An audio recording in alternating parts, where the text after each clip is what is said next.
Hello and welcome students, Gyanjyoti coaching সেন্টারের পক্ষ থেকে তোমাদের সকলকে জানাই আরো একবার স্বাগত। তো স্টুডেন্টস, আজকে আমি যে বিষয় নিয়ে পুনরায় তোমাদের সামনে চলে এসেছি তা হলো গুপ্ত যুগের ভাস্কর্য নিয়ে। তো আলোচনা শুরু করার পূর্বে তোমাদের একটা ছোট ইনফরমেশন দিয়ে রাখি। তোমরা যারা এখনো আমাদের সাথে যুক্ত হওনি কিংবা যুক্ত হতে চাইছো, তারা ওপরের এই দুটো নাম্বারের মধ্যে যে কোনো একটিতে যোগাযোগ করে আমাদের সাথে যুক্ত হতে পারো। চলো আর দেরি না করে আমরা আজকের আলোচনা শুরু করি। তো আজকের আলোচনা হলো গুপ্ত যুগের ভাস্কর্য নিয়ে। তো আগের দিন বা আগের ক্লাসে আমি বলেছিলাম যে গুপ্ত যুগের ভাস্কর্যের মূলত তিনটি ধারা পরিলক্ষিত হয়। এই তিনটি ধারা কি কি? এই তিনটি ধারা হলো মথুরা শিল্প, সারনাথ শিল্প এবং পাটলিপুত্র শিল্প। তো আগের দিন আমরা মথুরা শিল্প নিয়ে আলোচনা করেছি, আজকে আমরা সারনাথ শিল্প নিয়ে আলোচনা করব।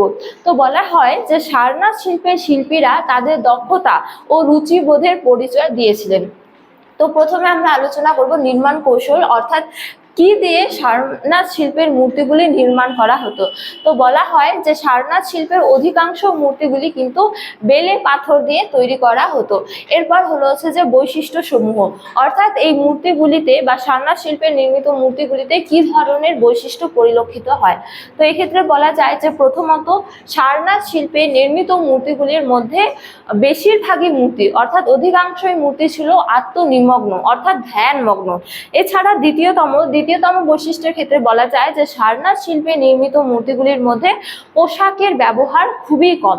এছাড়া তৃতীয়তমের বৈশিষ্ট্যের ক্ষেত্রে বলা যায় যে সারনাথ শিল্পের শিল্পীরা মূর্তিগুলির দেহের ভঙ্গি গঠন করতে যথেষ্ট পারদর্শী ছিলেন, অর্থাৎ এই শিল্পের অন্তর্গত মূর্তিগুলিতে খুব সুন্দরভাবে দেহের ভঙ্গি গঠন করা হতো। এরপর হলো হচ্ছে যে নিদর্শন সমূহ। তো এক্ষেত্রে বলা যায় যে সারনাথ শিল্পে কেবলমাত্র গৌতম বুদ্ধের বোধিসত্ত্ব মূর্তিগুলি নির্মাণ করা হতো না, তার পাশাপাশি অন্যান্য ধর্মের দেবদেবী এমনকি সাধারণ মানুষ যেমন শিশু এবং মার হলো হচ্ছে যে মূর্তিগুলি নির্মাণ করা হতো। তো সারনাথ শিল্পে নির্মিত যে মূর্তিগুলি আবিষ্কৃত হয়েছে তার মধ্যে অন্যতম একটি মূর্তি হলো উপবিষ্ট বুদ্ধ মূর্তি। তো এই মূর্তিটির ক্ষেত্রে বলা হয় যে গৌতম বুদ্ধ সারনাথে সর্বপ্রথম তার ধর্মচক্র প্রবর্তন করেছিলেন।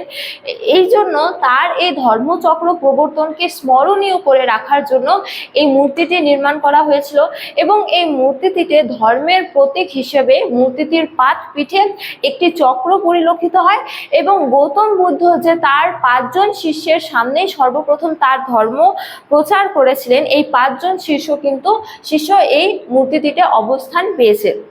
এছাড়াও আরো বহু মূর্তি আবিষ্কৃত হয়েছে, যেমন লোকেশ্বর শিব মূর্তি, এছাড়া কার্তিকের মূর্তি ইত্যাদি। তো এই লোকেশ্বর শিব মূর্তিটি বর্তমানে ভারত কলা ভবনে সংরক্ষিত করে রাখা হয়েছে এবং কার্তিকের মূর্তিটি মূলত সারনাথ সংগ্রহশালায় সংরক্ষিত করে রাখা হয়েছে। তো এরপর হলো হচ্ছে যে পাটলিপুত্র শিল্প। তো এক্ষেত্রে বলা হয় যে পাটলিপুত্র শিল্পে কিন্তু সারনাথ শিল্পের প্রভাব লক্ষ্য করা যায়। তো পাটলিপুত্র শিল্প সম্পর্কে তেমন ভাবে বিশেষ কিছু জানা যায় না, তবে এই শিল্পের নির্মিত যে মূর্তিগুলি আবিষ্কৃত হয়েছে সেই মূর্তিগুলির মধ্যে অন্যতম একটি মূর্তি হলো ভাগলপুরের কাছে সুলতানগঞ্জে প্রাপ্ত তামার তৈরি বুদ্ধ মূর্তি।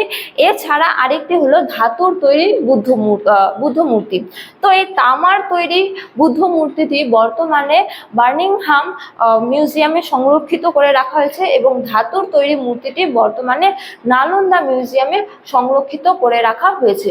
তো স্টুডেন্টস, এই ছিল আজকে আমার আলোচনার বিষয়। তোমাদের ভিডিওটি ভালো লাগলে অবশ্যই ভিডিওটি লাইক করে বন্ধুদের সঙ্গে শেয়ার করো এবং আমাকে অবশ্যই কমেন্ট করে জানিও তোমাদের ভিডিওটি কেমন লেগেছে। তোমাদের সাথে দেখা হবে অন্য এক ভিডিওতে অন্য এক টপিক নিয়ে। ততক্ষণ ভালো থাকো, সুস্থ থাকো। Thank you.